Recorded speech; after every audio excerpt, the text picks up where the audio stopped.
Okay, they say they're ready. Let's hop into Kairos Junction. I'll see you guys in game.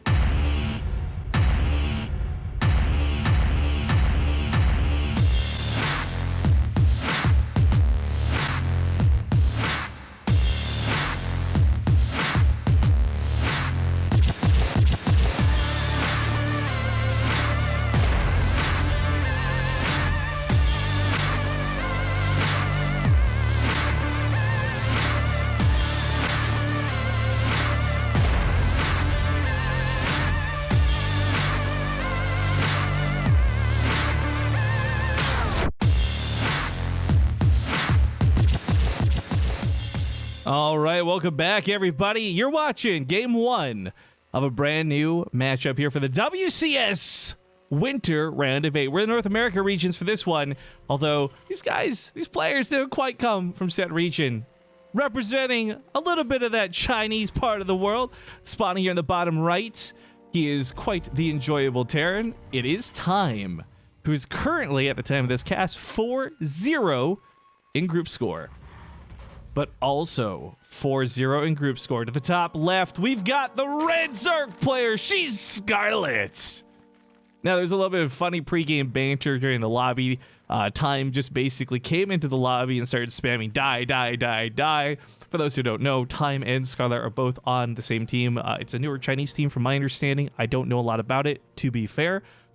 But, so some funny banter. They started talking about plane flight. Scarlett's like, always gotta fly first class. And then Time's like, buy a plane, better than first class. And she's like, yeah, I guess. So, I don't know, just some fun banter between what I'm assuming is good friends going into the series. But anyways, the point is they're both tied for first place in the group. So this match will not only matter, importantly, for seeding. I think they're both pretty much set. I don't think either of them could lose the group at this point, so they're going to make top 6 guaranteed. But this will split the difference. Somebody will be first place, and somebody will be second place based off of this game. Well, off of the series. First game, who knows? Now, Scarlett, we know we got to see a little bit yesterday. Very good reactions to some very strange builds that came out of her opponent, Estrella. And while that was Zerg versus Protoss, the fact that she was so quick to react to some very strange things just makes me think, like, okay, her reaction time is going to be good for no matter what she comes up against. Time, on the other hand, I don't think it's going to be tough, right? Your teammates, you've discussed strategies, you know how the other player plays. I don't think he's going to get away with like 3 racks builds or anything cheesy, so he's going to have to play a little bit different and a little bit better than you normally would coming up against Scarlett. I haven't seen a lot of Time, but from the few events that he's attended and from what he did play in our events about a year and a half ago, it was just great. He was so good.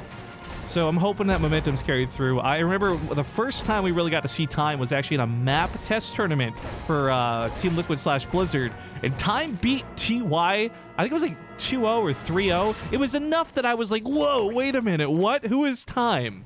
So I stayed at the Korean team house for a little while. I don't know if he's been back since. I'm not really keeping track of that stuff anymore, but yeah, really good Terran, high expectations, and the fact that his group score sits there on the top with Scarlett already tells you all you need to know about him if you're unfamiliar with this player.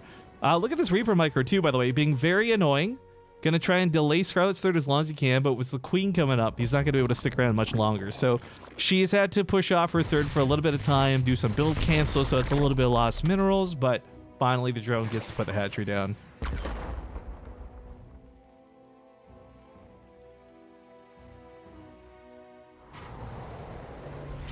For all the folks who are just joining us from the WCS main feed, main stream, by the way, just as a heads up, I've been a little sick and we ran into some OBS problems where I can't seem to always mute on time. The button is no longer working. It's got like some weird lag to it. So just a quick preemptive apology. If you hear me coughing, I'm doing my best to mask the muting, but hey, it might just come through. Anyways, continuing on with observations. It's actually a Viking coming out. We've been seeing a lot of Ravens come out pretty quick out of some of these Terrans, but opting to use the tech lab for a faster stim. Looks like if Time is going to play any kind of mind games, he's really dedicated with the barracks, but I think this is just straight up play. I think he's just going to play bio. Hero Marine pulled out some really sick mech builds and some mind games in Europe. Looks like Time isn't interested in that at all. He's just going to play very straightforward. So 2 extra barracks coming down. His production is going to look fantastic.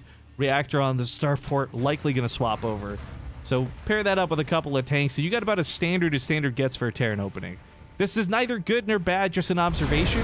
For me, it's going to be a lot about how Scarlett reacts to this.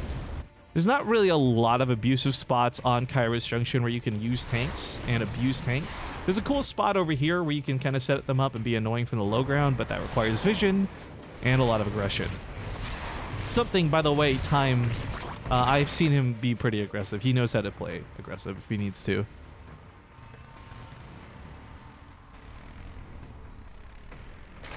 A little bit of a run by, but not going to be able to pierce through the dragons defending the den here at the third. That's 6 queens. That's too much to handle. No fun, no good. He might be able to just dive past and go for some kills, but I think what he's doing, I like this actually, using this to kill some of the creep tumors and prevent her creep spread. I think it's actually going to be a big deal. If you know very little about Scarlett and StarCraft in general, you've probably heard of the fact that she's really good at creep spread. This is something that's just been consistent with her career since like day one. And I think working and keeping the creep spread back this early is going to help prevent some of that for later. But oh, just barely doesn't grab the tumor. A little annoying there. Rock's being broken down for Scarlett, so she's got a little bit of extra pathways to work with when the attacks come. Now, for Time, he's got a +1 weapon timing that we might see end up be part of just an all-in. But he doesn't have combat shields. He's opted to go for a very fast stim, which is great, but combat shields is so much extra health and such a big part of this.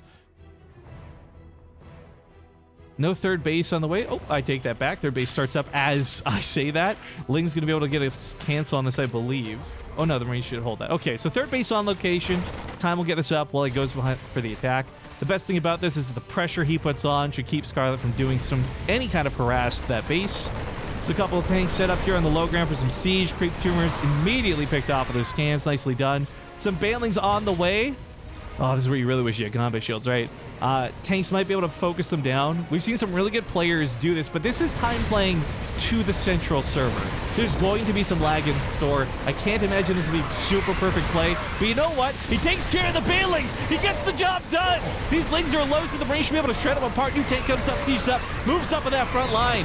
Marines are hiding behind the tanks. Now it's just queens. Most of the transfuses already burned. A lot of Marines still stand. +1. Done for the fight now. Combat shield seconds are finishing, and Scarlett's army has been torn apart. Mostly 32 lings on the reinforcement. Now that should be enough to push this back and stop this from being a game-ending move.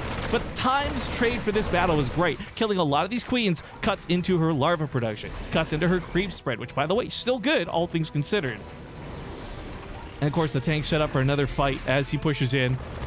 Scarlett kind of low tech. Banelings do have speed. That's noteworthy because it's the extra health. Plus, well, frankly, the speed. Working on creep helps out too. Tanks are a little exposed right now as the Marines go for some creep tumors. A bit risky for Time, but he's willing to take that risk. Now, of course, these tanks can one-shot the Zerglings, but the problem is they can't one-shot the splash damage with the Zerglings. So, he's going to kill a couple of lings on the way in, no problem. But does he focus fire the banelings? Right now, he's falling back again. That first tank is going to go down. He tries to focus fire with one of the tanks. Second shot, looking for a big explosion on those banelings. In Time, well, he keeps a lot of the Marines alive. Look at the resources lost. The cost efficiency of this has been pretty damn good. Killing some more of these creep tumors too. Scarlett's got control of the south side of the map, but not the top side of the map.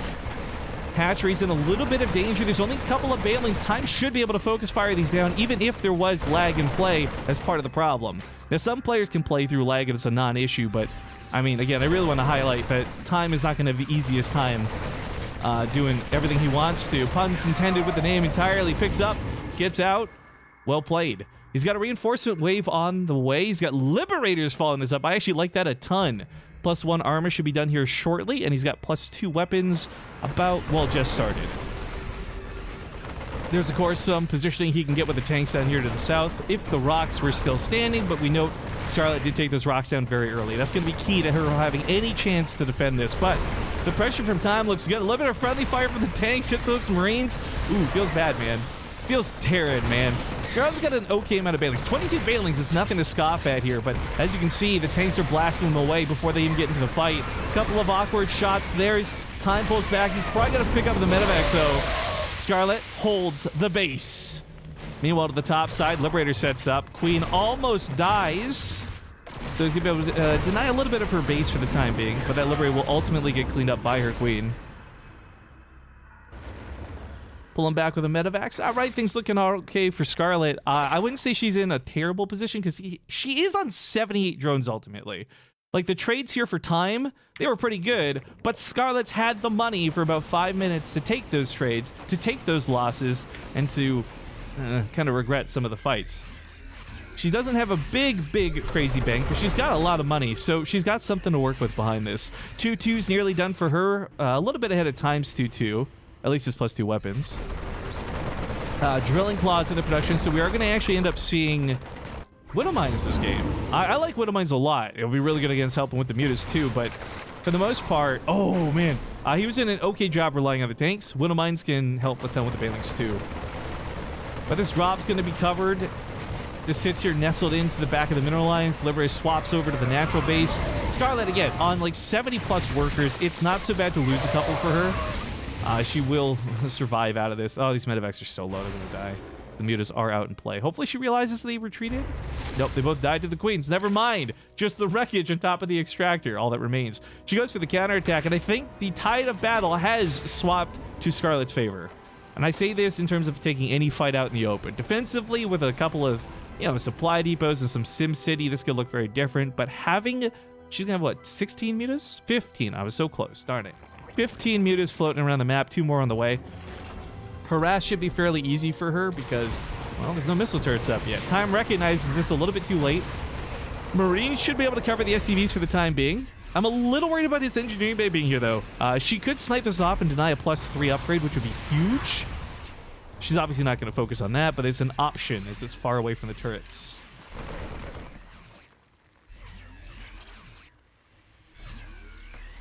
So again, having a bit of a coughing fit there. Oh, tanks are not sieged up for the fight. Planetary is not anywhere close to done. Failings are still incredibly dangerous because he needs to keep the Marines alive. Not to deal with the Zerglings, but to deal with the mutas. He's got nothing else here that's going to shoot up. Widowmine pops off and a little bit of friendly fire for that medevac. And oh, these two Widowmines can't get the shots they need to get a lot of delays. Only a couple Banelings left. Second Widowmine saves him with the Banelings. Scarlett's got a lot of mutalisks left, but not enough to fight these Marines head on. So Time manages to survive a little bit longer. Does lose the base, and that's gonna sting. She's got 11 more mutas coming out to replace this, but this was a fight that was pretty costly for her still. That bank, exhausted. No longer is she putting up 1,200 minerals over her opponent. Time, of course, gonna have to reestablish that base with his main. We got Thors on the way, but you guys, if you haven't been keeping up to date with the Terran changes, Thors are not that great at dealing with mutalisks. Just in general. They've been tweaked and changed and poked, and they're more anti-air, single-target massive units than they are mutalisk killers. But if Scarlett clumps, that splash damage is still fairly worthwhile. Oh, I've been given an update from Echo. Apparently, Time is playing from the US. I did not know that. I just assumed everybody was playing online from their regular locations. If they flew Time out, or if he flew out to the West Coast or something like that for a chance to play on better ping, awesome. Oh, Widowmine's getting an okay shot, but of course, if you don't know, if the magic number is 4 to kill everything with splash, 2, I mean, no matter what the Widowmine shoots, it's good. Oh, to guarantee a dead mutalisk, but oh, Jesus. This Thor, I think, scared it off. That Thor, if those mutas had flown into those Widow Mines, that would have been a dead cluster of mutas. Scarlett realizing this, by the way, is why she pulls fully back. Not worth the risk to go for that engineering base snipe. Obviously, if she could have sniped off +3, that would have been great for her. Huge delay on Time's part, but ultimately not worth the risk of all the mutas. 20 are still in play. We got about 17 Banelings, most of them here right now. What am I looking for? The magic shot! Ooh! How many kills did that boy have? 17 kills! Not too bad. Sometimes it's a little bit about luck. But oh, there's no cover here on the bottom side. One missile turret's not going to stand. That's a lot of dead SCVs. Time's got to choose to go back home or go for the push. You recognize, A, that your opponent has these mutas not defending, maybe go for the attack. But realizing that I think there's just too much danger from these mutas, compromising his production, he decides to come back home. There's overseers with this too, which is great for Scarlett, because now she can see the Widow Mines. That's been a big problem for a lot of this, playing a little bit blind, but Time after her, I don't like this. Time went forward, then went back, and then went forward, and then came back, and then finally goes for the push on the 5th decision make, and I think that's a lot of lost time for him. Marauders on the front line, looking to soak some of the Banelings, got some Widow Mines paired with his 2. He's just kind of given up. Command Center straight up dead. Scarlett's got a small attack over towards her hive. Widow Mines get some amazing shots, though, on the Banelings. Now the Bio should be able to hold through. It's +3 weapons on these Marines. If the Mutas want to come to fight, they're not going to have a good time. Without the Ling bailing support, this is going to be a tough fight for Scarlett. But a couple of bailings might be just all she needs. Rolling into the heart of the Marines. Now it's just that Thor, no Widow Mines to cover. Time picks up the Thor, saves it just barely. It's got no health though, still almost dead on arrival. Oh my god, what a tight game. Time with the army supply, but he's all in. He lost command centers for this. It's not worth it for him to play a macro game, so he goes for the full attack. Picks up that Thor once again. Micro from Time looking to be on point. Some of these Widow Mines, by the way, off of cooldown after getting their earlier shots off. Don't know if that'll be enough to save him in this situation, but he pulls back to this base. Hopefully going to repair that Thor. 41 workers die for Scarlett. A base or two, so a little bit of tit for tat losing his orbital. But it's 2 bases to kind of, well, almost 1. Scarlett's just barely mining across a couple of dead bases at the moment. So I think Time may have just barely done enough damage. Look at that. Coming back onto the income graph. Still, though, the mutas are an issue. This much hasn't changed. Thor's getting some okay shots. Oh, Widow Mines! Oh, not quite all the mutas, but most of the mutas go down. Scarlett left, oh my god, with 9 mutas left. Pardon me. What a fantastic bit of luck for Time. Scarlett was, of course, just running away. She wasn't really being corralled. She was just trying to run away from the Marines and the Thors after getting low, and it costs her so much. There's 4 Widow Mines in the front line, but only 3 are charged up and ready to fire. Drilling Claws go down. What do they shoot is the big question, and hopefully it's not friendly fire. Rest of the mutas go down. That Thor, let's get back to the game. No, let's rewind. Oh, how many kills did that Thor have at the end of the game? I gotta know. I gotta know before we leave. Because this is all mutas. This isn't links and stuff. 13, 14, 16. 16 kills on that Thor helping out towards the end of that game. Widow Mines were the true hero, but the Thor sealed the deal. And after that, game 1 goes to Time. That was a great back and forth game, though. I got just fan-freaking-tastic. Now, they spammed a lot. I don't know what the next map is. Give me a sec. I gotta scroll all the way up. Oh, it's gonna be King's Cove. Okay. Sorry, I'm trying to mute, guys, but I'm just doing my best here. We're going to get the map hosted up. Give me one hot second. We get this lobby link up.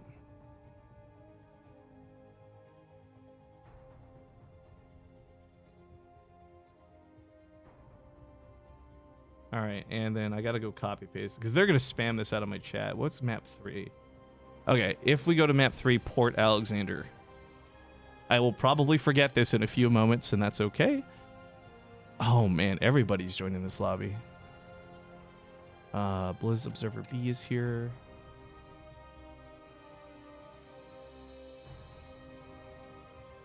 Okay, Time says he needs a couple of moments before he's ready. I gotta imagine both of them were sweating after that game. Like, not sweaty dredge, but like palms sweaty, like wipe them off. Because that was, what a game, what a series. And like I said, too, on top of this is a tiebreaker between the two of them for first and second place in the group. Time, again, up 1-0. That's great. This also upsets some of the map score because he is behind a score by 1 map, actually. Obviously, series score will matter most, but it's just worth noting. And if you haven't seen the brackets yourselves, you can type !brackets in the chat. It'll take you to the Wikipedia page. If you're watching this through the VOD, though, later on, that obviously is going to have different results and spoilers, so, you know, I don't know how useful that'll be. But what a crazy game 1. I'm just, I loved every bit of it. Time did not disappoint. Scarlett did not disappoint. And for the new people, by the way, first off, hey, make sure you hit that follow button. I cast a lot of StarCraft, too, even outside of WCS. But, hey, if you're new to the channel, you haven't seen the intro for King's Cove, this, I think, is how I would sell myself. This map intro, I think, perfectly embodies what Base Trade TV is. But okay, players say they're ready. Let's hop into it. King's Cove.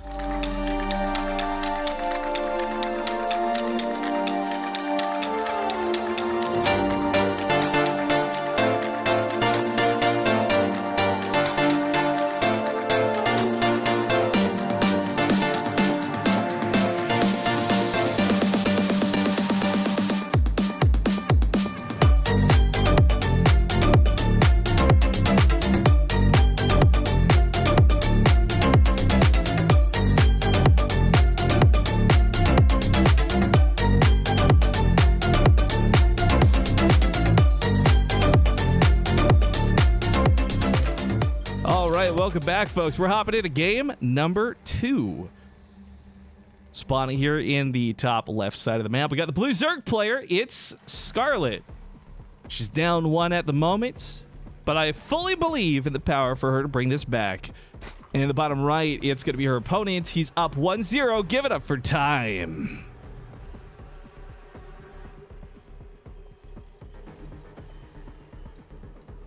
Oh, so apparently Time playing in the US is just what has been said.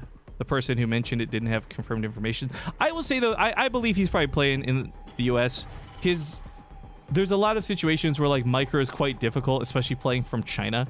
That region, pardon me, it just doesn't connect to the rest of the world the same way. It's a lot of lag, even playing in, like, Korea. So it would make sense that Time, pulling off a lot of these micro-intense decisions, is doing it from a position of having decent ping. Now he's gone for a couple of racks, and Scarlett scouts this. This is huge.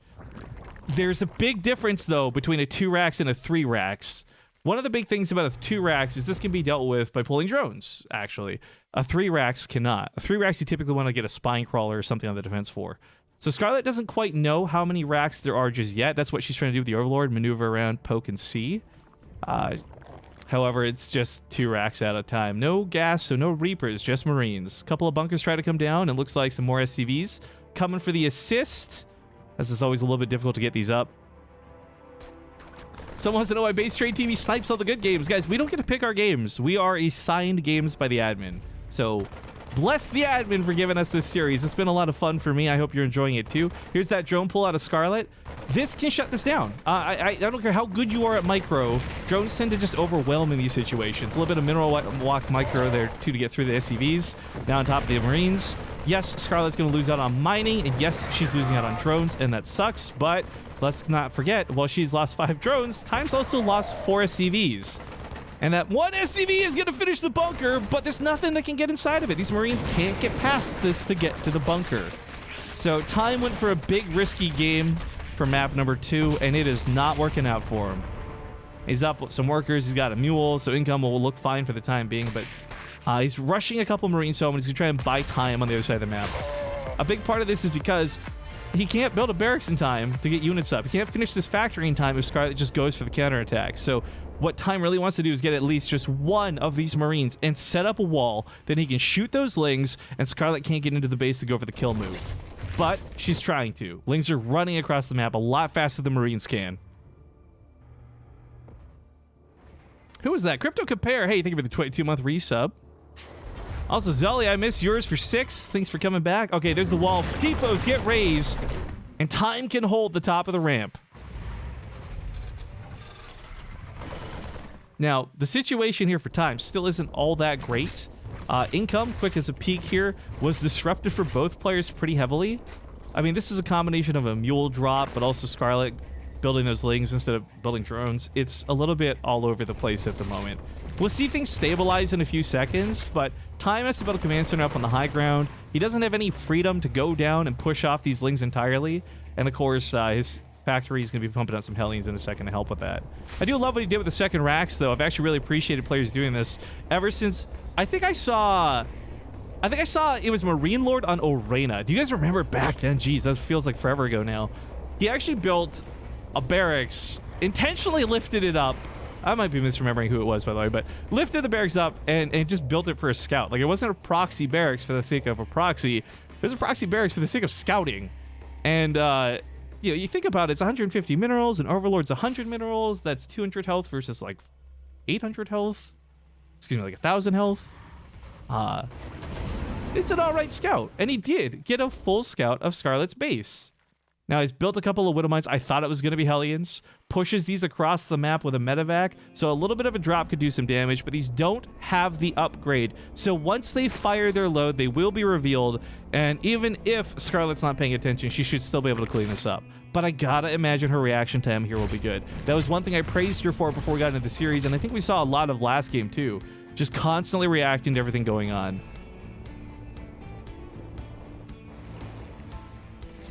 All right, here comes that medevac. She's looking at the barracks right now, so she's not looking at this drop. Okay, there we go. There's the pull. Drone split. 2 kills, 5 kills.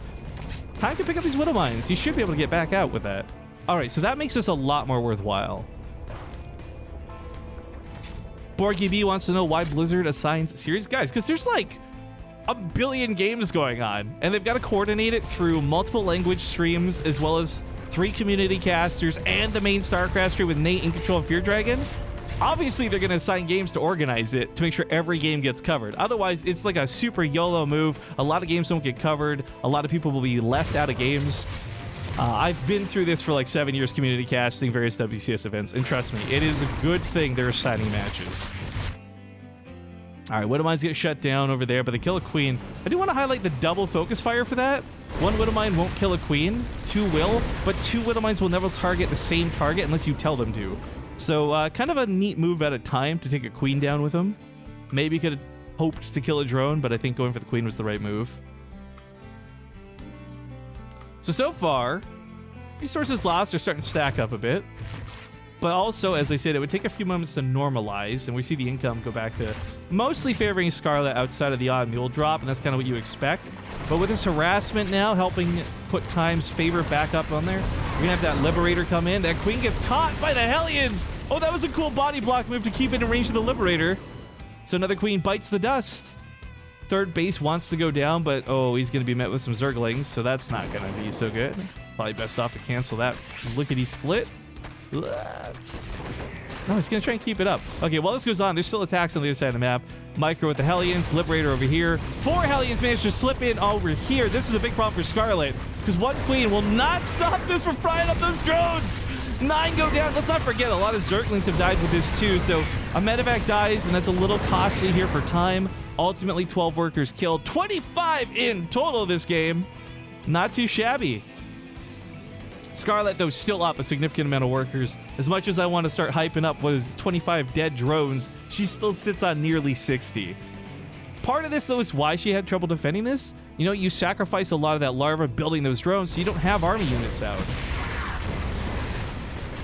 But Time, I want to believe in the power of mules.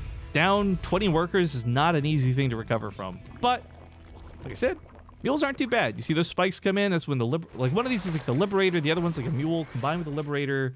So money is going to be pretty all over the place. I don't think Scarlett is that definitively ahead because of the harassment Time is doing despite her worker advantage.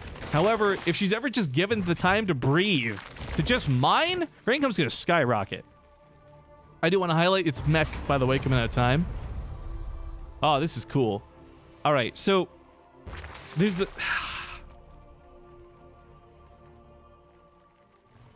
Excuse me, had a bit of a coughing attack there. There's the style of mech that people play nowadays, and that's a very mobile version of mech. And that's a lot of Hellions, that's a lot of Cyclones. However, we saw Hero Marine do this versus Serral yesterday, and it wasn't really the Hellions and the Cyclones that made me go, ooh and ah, I can't believe you won that game. It was more the follow-up where he had like done a tech swap to Thors. The harass is always good. The Cyclones can kill things like Broodlords and Vipers. Get those lock-ons. Ooh, Time actually really needs to saturate the gases here, because what he's doing is a very gas-expensive build, especially if you want to build tanks or Cyclones to go with this. I don't know how long it'll take him to recognize, because he's being very busy microing on the other side of the map with these Hellions. He has saturated these, so he's got 4 gases, but 6 is going to be perfect for if he wants that extra factory production, not to mention Liberators to pair with it. And he should, I think, be aiming for Liberators to pair with it. Or Raven, at least. Something. But it's a reactor on the starport, so whether it's Libs, Vikings, doesn't matter. Everything here is going to be very gas expensive. Not sure what these Cyclones are on patrol for. Oh, the Overseer slipped by. That's why. Alright, well, the worker count's caught up. Mules are aiding Time a bunch, so... Again, I said if Scarlett had time to breathe, she would skyrocket an income, and she certainly has. It's going to be always back and forth, just due to the ebb and flow of, like, making drones versus making mules. That's how it goes. Stevie Z.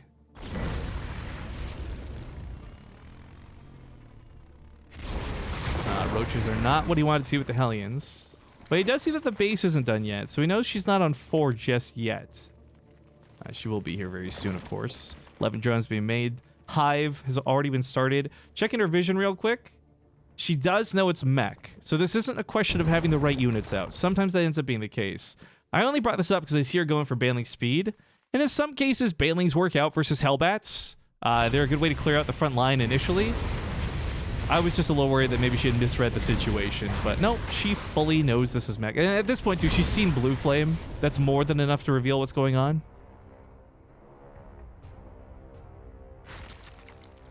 Looks like she wanted to morph some banelings down here and possibly try to run in, but this is pretty well fortified, I gotta say. 4th CC's done. I'm thinking that's gonna be a planetary when he floats it over. Taking just a little bit of time to do that, though. There we go. One of the beautiful things about him playing mech is it does give him the freedom to consider building armor. I don't know if that's going to be a priority for him or not, but if he's going to build a lot of planetary fortresses, it's going to help out a ton. But, alright. He's coming up on 2-2 for mech. His army's looking alright. I said Liberators, and it did end up being Vikings, by the way. I don't know that I like this. If this is where you're really worried about air being a problem for you, I think Thors and things make more sense, but not to mention just more Cyclones. Actually, Time has a surprisingly low Cyclone count, and that is something that does concern me. If you're going to play really mobile, the Cyclones and their lock-ons are like your best friend. The locks onto a Zergling, so in that case, maybe not his best friend, but if this ends up being more of a typical mech style, where it's like tanks and Vikings and eventually Thors, okay, I understand. Then he's just using Hellions for the harass, and this isn't actually his main army composition. If this is, by the way, a fake out by him too, because he wants Scarlett to think he's going for Cyclones Hellions, then that's kind of a clever move, because actually tanks will be really good against what she's building to defend against this. Ultimately, though, at the end of the day, if we're going to be perfectly clear, Vipers are going to be the trump card. You know, grabbing tanks, grabbing Cyclones, grabbing Thors, abduct is what shuts down mech players in a lot of cases. And Scarlett is a player who has been known to play with really high Viper counts. I've seen her play with like 8 Vipers in a general time, and it's just kind of ridiculous how much you get out of that. But at the moment, her supply's pretty full up on things like Hydras and Roaches and Banelings. A couple of Infestors in the mix. I like the Infestors in the mix actually quite a bit. A good Fungal or two could help out a lot. Not sure if Infested Terrans will matter, but fungal growth is never a bad thing if you can pull it off.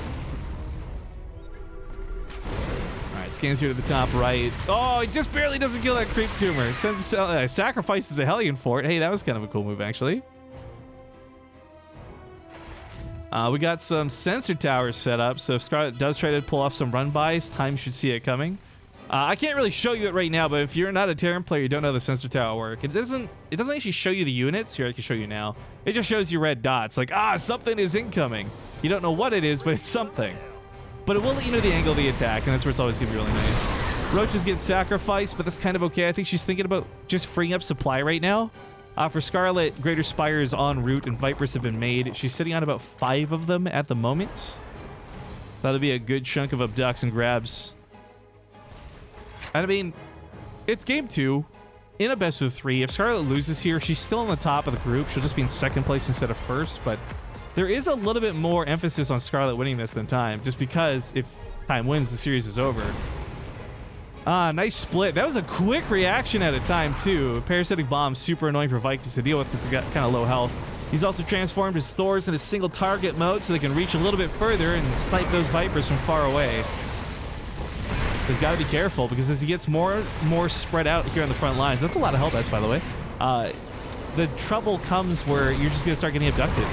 Every unit you have. Broodlords, 5 of them coming up next, but a lot of starports coming down. We got a fusion core. Oh, I want to believe that's a battle cruiser. It's probably just Liberator range. Breaks my heart. But if Time goes for battle cruisers, I'm just going to be the happiest camper. We'll see what that looks like. 3-3's nearly done for his mech. That's not going to affect the Vikings other than the armor, but the Thors have got the damage, and Thors outrange Broodlords by 1. Look at these blinding clouds chasing Time all the way back, but if he gets to turn around and fight, he can snipe off those Vipers, he can snipe off the Broodlords. Tanks caught under the blinding cloud, though can't stop the Hydras. Scarlett pushes in, and Time loses his front line entirely. Not even close to a good trade. That was such a one-sided fight. Ugh! Vipers are a cool unit. Vipers are a great unit. Blizzard, thank you for putting them in the game. In fact, I don't think Vipers have enough range. They should probably double the range on Abduct, because why not? Sarcastic balance winding aside for the moment. Time, I think felt confident with the Thors on the front line. Like, Scarlett, come at me. When you do, I'm gonna kill you. And had there been no blinding clouds, he would have. So kudos to Scarlett, making the right decisions. You know, I as much as I like to make fun of Vipers in a lot of the casts I do of them, there are 3 very, very distinct abilities, and it's kind of hard to choose which is best in a lot of situations. Like, in fairness, you're probably not using Parasitic Bomb all that much, right? It's a bit of a harass tool. You throw 1 or 2 out. All right, you're not really thinking about the decision making. So it comes down to Blinding Clouds versus Abducts, right? Now, Blinding Clouds worked out really well for Scarlett in that particular fight. Hypothetically, if she had abducted the Thors, maybe that could have worked too, crushes them, and then time's left with half the tanks out of range of anything to fight. But ultimately, the Blinding Cloud, I think, allowed for a few more kills, so it worked out a little bit better and was a good decision out of Scarlett. Blinding Clouds they last for such a short period of time if you're a Zerg player, and they last for such a long period of time if you're a Terran player. Physics, am I right? But time's finishing up with a lot of Vikings. I almost feel like too many Vikings. But I think his thoughts here are that he's going to lose about half of them, whether it's the Parasitic Bombs, Corruptors, Hydralisks. He's overcompensating. So he's got 16 of these bad boys, not to mention those 4 Thors from earlier. So my fear is, with a very, like, his actual ground army is 10 tanks and like 13 Hellions, soon to be Hellbats. That's not a bad number, but my fear is that he's putting so much emphasis on the air, he might not actually have enough ground to push through. Now, at the moment, I think he does. I'm not going to pretend like he doesn't. I'm talking about Scarlett's second wave of a Remax, providing time doesn't get screwed by a combination fungal growth, parasitic bomb, or something like that. Which, by the way, Scarlett's got a lot of infestors. If she lands a fungal growth with these Vikings stacked up, time's screwed. Fungal growth won't really hurt much of the ground, but that's where that parasitic bomb really stings. But I'm also surprised time doesn't go for transformation servos. Another way to deal with parasitic bomb is just to land the Vikings and walk away from it. Which sounds funny, but that's literally what you do. Anyways, Vikings go for that front line. They are stacked up. He's trying to keep them split. I admire this. Look at that split. Oh, he dodges. He preemptively dodges the fungal. That's so sick. Thor's now in the front line, but they get neural parasited. Assimilation successful. Pushes into the tanks and kills them with his own Thors. Oh, Scarlett, you bad. Scarlett, you nasty. She actually target fires down the Thors, so they all die too. Vikings are pretty much gone.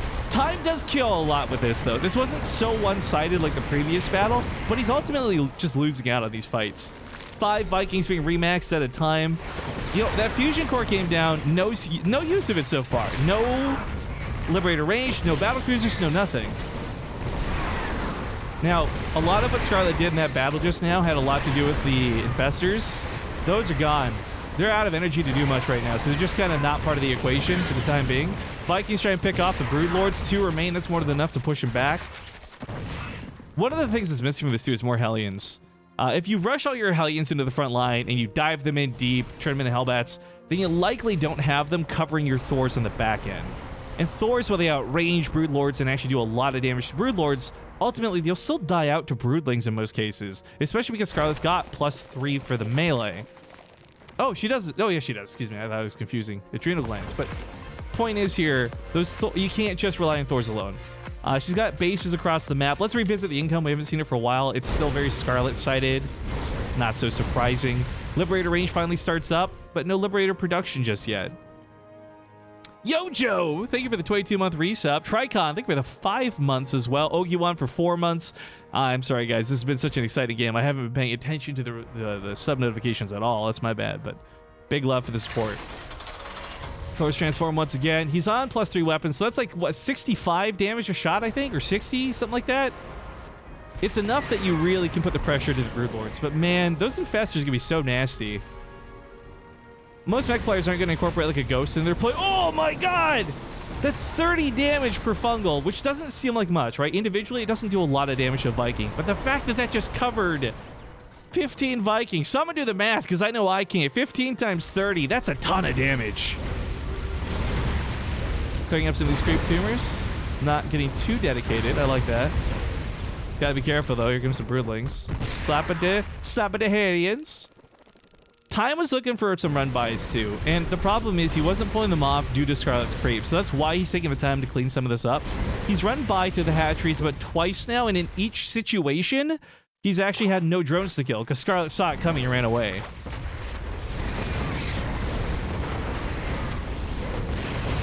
All right, push on the left side. Those Hellions, unfortunately, are gone. This is a big problem, I think, for the fight, because now there's nothing to wash off the Broodlings. Yeah, it's like Super Mario Sunshine, man. You gotta just be able to wash that off. There's a lot of Broodlords. The Viking count here can one-shot most of these Broodlords, but in doing so, he'll get caught up in fungals and parasitic bombs. He knows it. That's why he was preemptively dodging and splitting in the previous battle. It's not just that it's Scarlett, but it's this interaction of Zerg versus Terran where Time, I'm sure, has lost so many games. But he's continuing to expand. He's still got money coming in. He can saturate the bases a little bit better, I suppose. But we're kind of also at this point in the game where less workers means more army supply, and it might be valuable to actually have less drones, less SCVs. All right, right side's got a bit of a weird run by, but I've seen this one actually a ton of times, and tanks knock down hatcheries very quickly. More to the point, there's spine crawlers paired up with this, so those Hellions and tanks, if done correctly, can wipe this out.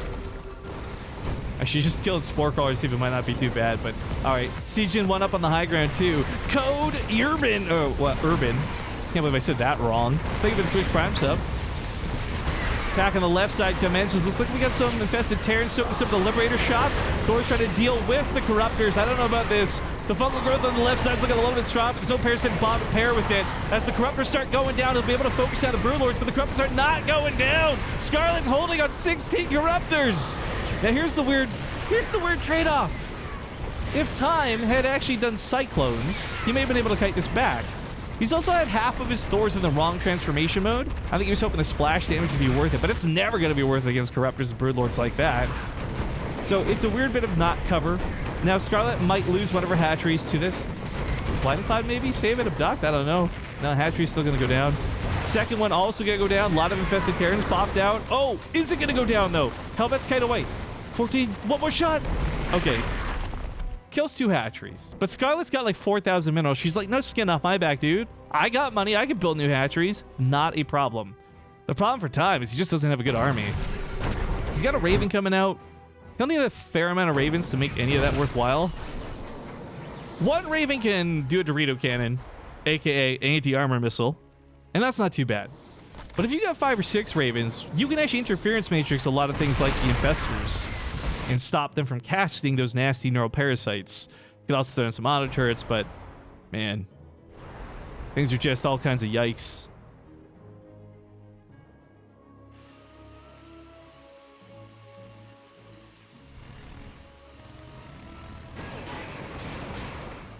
Sorry, I had another little coughing fit there, but we're all good now.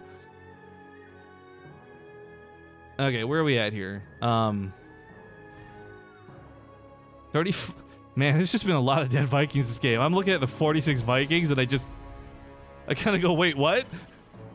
But I guess in fairness, they do help kill a lot of the Corruptors. 20 have gone down, but I think that's more on the Thors than it has been the Vikings. Some missile turrets come down. That's kind of cool. A little bit of a heli run by here to the top right.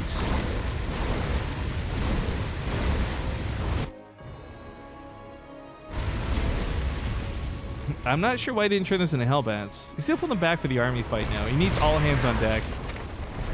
Those Infestors are such a problem for Scarlett, and oh no, a little bit of a lag spike there. Please, not in this game. This is too good to lose out on. That's some sub action. Finalius, thank you very much. Tier 3 it up. 57 months in a row, my dude. All right, well, I mean, we're coming up at the 25-minute mark, and these guys are not out of minerals yet. Both continue to mine aggressively as they can. Scarlett obviously doesn't need to as much because she has nearly 7,000 minerals in the bank. 5,000 gas to pair with that. For Time, it feels like a impossible battle to take because no matter what he does, she's got money to remax. Maybe going around the map and just killing the hatcheries, cut out her larva production. But you can have 20,000 minerals, but if you get a larva, it doesn't matter, right? All right, goes for the splits, catches the Broodlords a little bit out of position, but maybe that's exactly what Scarlett wanted. Big anti-armor missile hits on those Corruptors, but oh, the parasitic bombs and the fungal growth, these Vikings are gonna die! It's just not enough to fight sheep, neural parasites, all the remaining units. Oh, Time, GG. Woo! What a long game number 2, but Scarlett will tie things up 1-1. And we'll go to game number 3. Map is going to be on Port Alexander. Folks, give me just like a hot second. I gotta take a breather after that game. That was sick. That was long. I will be right back.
All right, welcome back. We are tied up 1-1 if you're just tuning in. This is still the tiebreaker for the top of the group for the round of 8 WCS Winter Round Robin. To the bottom right, kicking things off, we got the Blue Terran player. He's Time. They've had a little bit of discussion while we were waiting to get going. I'll explain and elaborate in a moment part of what they're talking about. But the top left, we have the Red Zerg player. She's challenging him. It is Scarlett. She took game 2, which was pretty cool, but Time, I mean, I kind of forgot that started with like a bad bunker barracks attack, however you want to phrase it. It just was messy. I didn't really think that would turn into such a long game afterwards. But hey, for some Terran players, look at Maru. That's just an opening, not a cheese. Oh, one sec. I've just dropped my phone. No, oh, it's got a crack. You know what? I have not... In like however many years I've had a cell phone, I've never cracked the screen before. This is a first. Nice. 10 out of 10. Anyways, less about me, more about the game. So in the lobby, they were both talking about that game. And in fact, Time was kind of... I hesitate to use the word whine. We'll say he was complaining about mech. Impossible to beat. Zerg, blah, blah, blah. Masa actually ended up chipping in some thoughts a little bit in the WCS chat, but ultimately, Scarlett, I think, just feeling very proud about her victory. Time will likely not play mech again, is my guess, just based off of the back and forth. You guys have to understand that when they're typing like one word at a time, so there's like a lot of spam in the lobby. It's hard to keep up with exactly what they're saying, but the gist of it is Time was really upset about that game. And he vowed to kill Scarlett. So, you know, he's got tenacity. He's got hope. He hasn't given up, but I don't know if we'll see mech again out of him. But I did talk about the standings, and I want to bring that up again. Both players are tied 4-0 in overall score for top of the group. Obviously, one's going to have to break here. Someone's going to lose. But at this point, looking at the other standings in the group, it's pretty much guaranteed both Scarlett and Time are going to move on to the playoffs. I don't think that's even up for debate.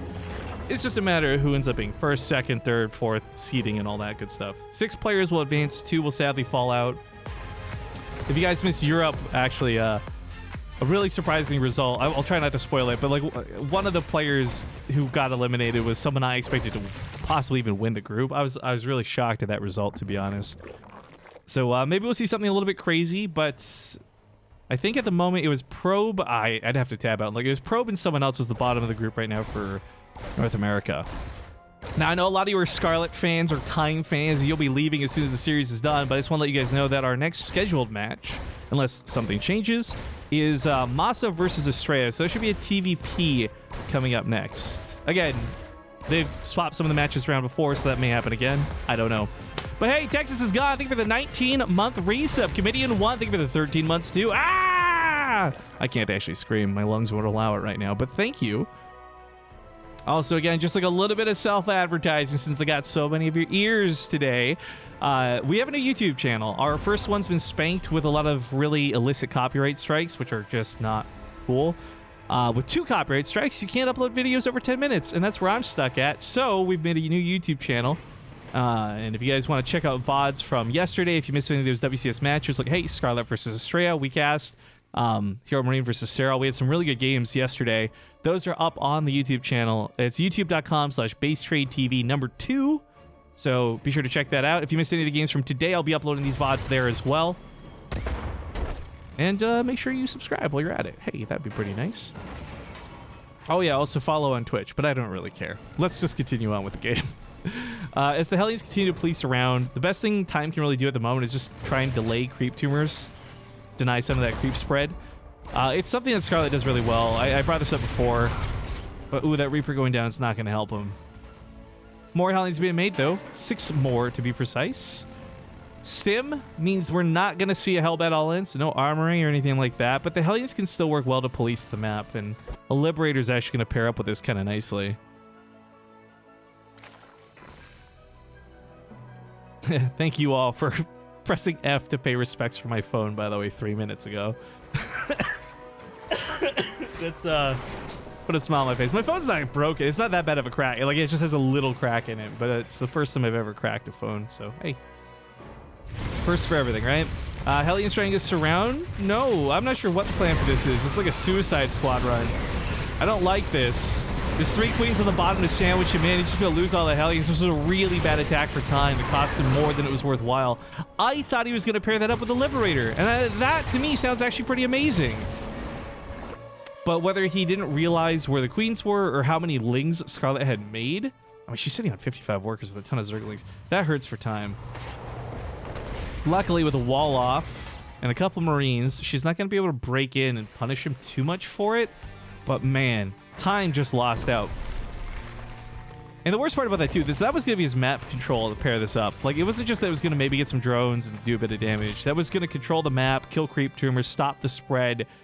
I really liked what he was going for, just the execution wasn't there. The execution was my phone dropping at the start of the game. But a 3rd CC was made. He's got production coming up, extra barracks down in the main. Tanks coming out too. Marine tank going back to a little bit more of what he did in game 1 for the standard play.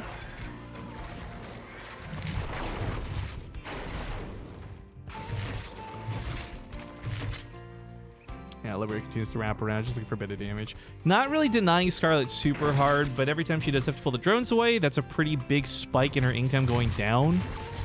Oh my god! That drone pull, plus I guess mules on the other side of the map, timing out. Jesus! All right, time. That worked out a little bit well for you. 3 mules plus her pulling drones away. I mean, the income graph is a little bit hyperbolic. To be honest, it's not exactly accurate. It's more of a representation of what things look like. And that's pretty nasty. But of course, as the even with mules mining, once the drones go back, Scarlett's income kicks off. 72 drones. She's gotten away with so many workers. It feels so greedy. And it's so frustrating because you watch players try and punish Scarlett and go for all-ins, and it never works out either.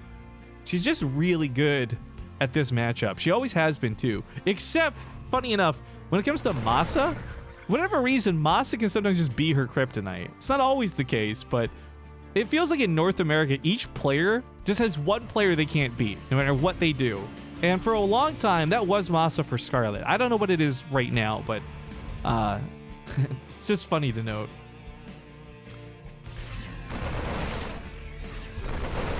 All right, Marine's going to go for a bit of a stim. There's no speed on the Banelings. If he gets off creep, he'll be okay. Picks up at the medevacs anyways. That's fine.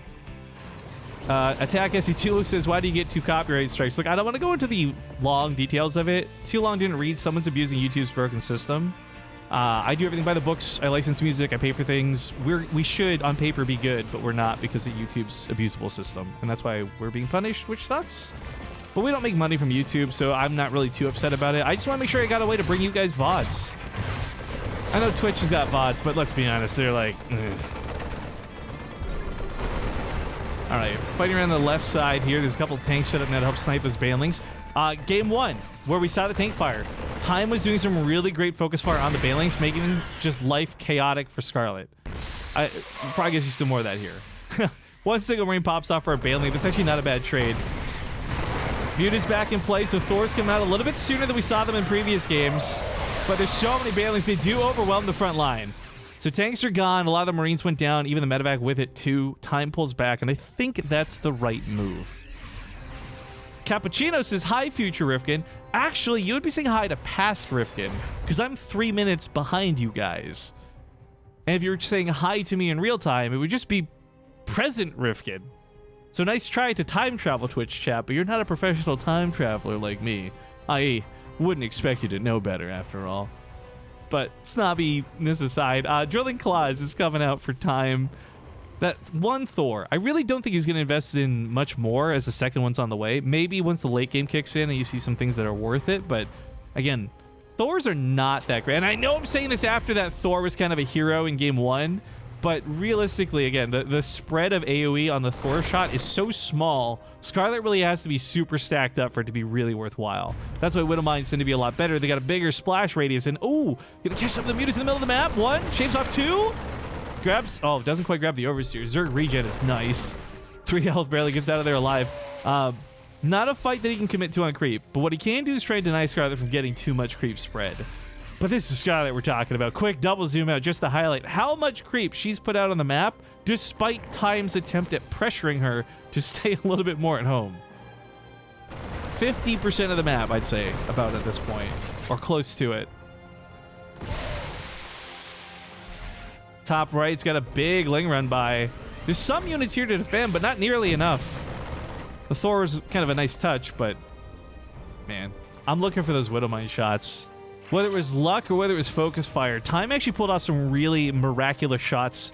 I highlighted one, Widowmine had like 17 kills on it, but like half of that was Banelings, not just Lings, and really good moves and a bit of luck can deal with armies like this. In fact, Scarlett committing to this seems weird. Look at that non-committal. She backs away, scared of the Widowmine, then dives back in, ultimately doing nothing, just losing a bunch of SCVs. Thor was brought back to the main. Liberators have some okay splash, but let's be real, their damage is not great. So that paired up with a Thor might be enough, but alone, neither will necessarily stop the mutas. Refinery on fire. You'd think that'd be very volatile to all the Vespene gas inside, but it doesn't explode. Maybe take some gas on the right side. We'll find out soon. He's not over-investing in missile turrets. I like this. There are some Terran players, both Korean and foreign, who will over-invest in missile turrets seeing Mutalisks. But realistically, more turrets doesn't stop Mutalisks. It just, if anything, deters the angle at which they attack. Got some Liberators sneaking off to the side. Is there Liberator range? No, but there's 2 more starports coming down behind this, and a Fusion Core starts up. Okay, so Liberator range is something he's thinking about. Well, I say that actually, but he didn't end up getting it in game 1 either, if you guys recall. So maybe not. Widowmines get the burrows. Do they get the shots? He target fires the Banelings, but they're just out of range. This one to the south side. 14 kills on Banelings alone. All right, that starts turning things around. Top side of the battle didn't go so hot. This Widowmine got like an amazing shot. Ultimately, some drones are dying behind this too. Scarlett pulls those away. Now, Ultras are coming out. This isn't something we saw the first time around. Ultras in general aren't too favorable most of the time. Thors can chew through them. Marauders are an easy solution, but Ghosts obviously being the #1 thing that threatens them. Not something we've seen Time use yet. Maybe a Ghost Academy comes down once he realizes, but Ultras are a little bit unconventional, and Scarlett might actually bamboozle Time a bit with these first few. They're going to have Chitinous Plating. More notably, they're going to have +3 to go with it. Because I feel like there's a lot of times where Zerg players, they get to Ultras, they get the Chitinous Plating, but they only have +2 armor or so at the time. And even then, Marines can still shoot through them. +3 really seals the deal. Oh, hi, Zombie Grub. Thank you very much, Gildan, for the 300 bits. Been enjoying the cast? Good to hear. Oh, that Widowmine almost gets a cool shot. It wouldn't have killed much, but it would have splashed the mutas, making things a little bit easier for the Marines. Oh, that reactor needs to be repaired. That thing takes forever to build.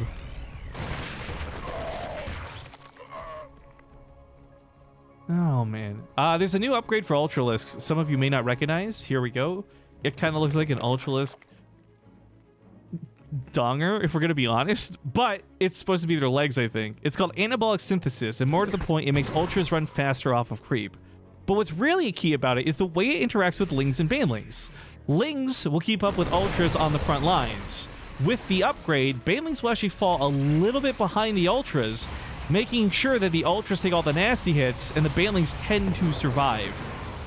But that is not like a critical upgrade, it's just like a quality of life thing, because realistically it's just about the Ultras having more speed to get to the front lines off of creep.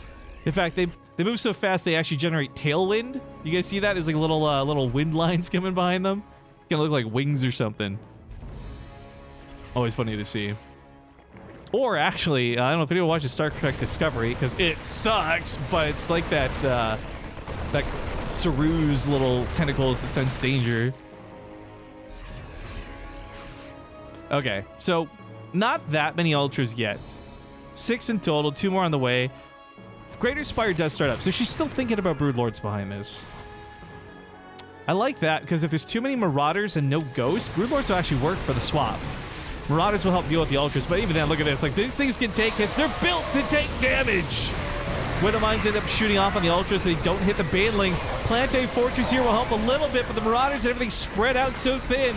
I don't know if you can deal with this. These Ultras are barely alive. That Planetary Fortress goes down. Liberators in play. Mutalisks will take those out. Time down to half the army supply through one big fight. Drop on the bottom left will kill a couple of drones, evidently, but not the hatchery. Oh, unless he dances. Oh, that Ultralisk slices up all 4 Marines. Thank God it's got those giant tusks and a little bit of splash damage. This ends up not going so well for Time. He really needed that base. His main's floating over once again to try and reclaim the income. I thought he was going to put this base over, but that'll just go northwards instead. He did get a Ghost Academy, I think, at some point, but he's not gone for Ghosts. Ghosts are pretty important for a couple of different reasons for the matchup, but more so, not only are they versatile in terms of they can deal with tier 3, like either Ultralisks or Broodlords, but they're snipes. They're steady target. They're just so powerful. You can use it to pick off a Mutalisk in one shot. You can use like a couple to kill an Ultralisk, but the point is, no Ghost production. He's actually still producing Marauders, and I think part of this is because of his income discrepancy right now. Time doesn't have a lot of money to work with, and Ghosts are pretty expensive. But if Time can get some Ghosts out, I'd love to see him impress us with play. Liberators are certainly a way to deal with Ultralisks. Not the way, but better than nothing, I suppose. A couple Widowmines helping deter this, not stopping the mutas entirely. God, there's so many Ultras. And most of them are full health.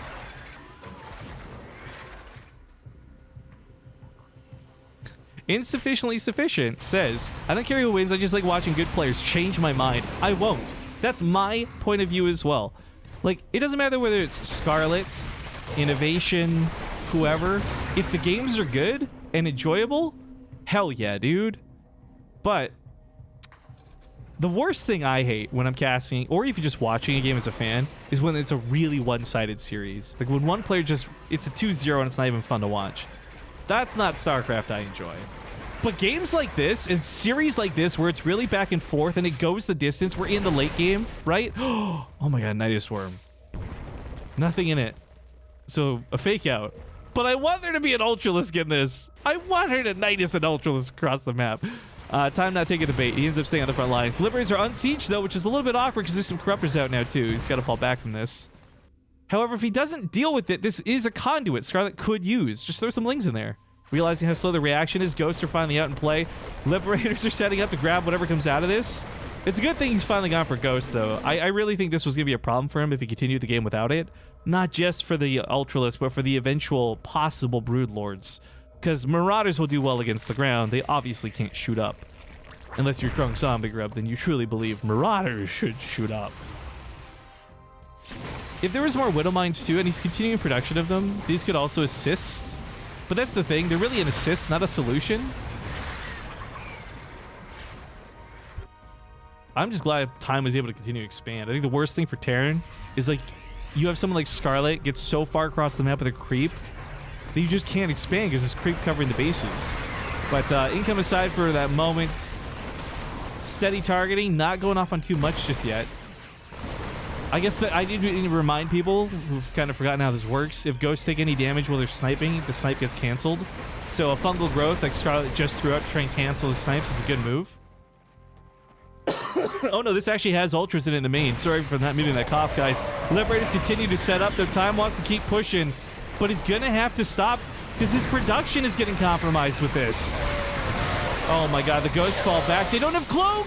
But even if they did, there's Overseers here, but the point is, they all just get munched up. 4 gets saved in a medevac, but no steady targeting. GG's get called. Oh! That plus the 90s in the main was a little too much for time to handle. Scarlett takes the series 2-1 and breaks the tie for first place in the group. Scarlett, 5-0 now in map score. Time 4, or not map score, series score. Time 4-1. So well played, Scarlett. Well played, Time. Both of you played a hell of a series. I say GG's to both, but Scarlett does take the win. Now, that series was so long, I gotta imagine all the other matches were probably waiting on us, and my bad. Not that I had any control over it, but next up for us is gonna be Masa versus Estrella. That's gonna be a TVP. And we're gonna go get that set up. I guess I'm going to go to commercial break while we get that sorted. So thank you guys for watching. If you are leaving back to the mainstream, I hope you hit the follow button and come back in the future. Otherwise, be back in a few minutes, guys.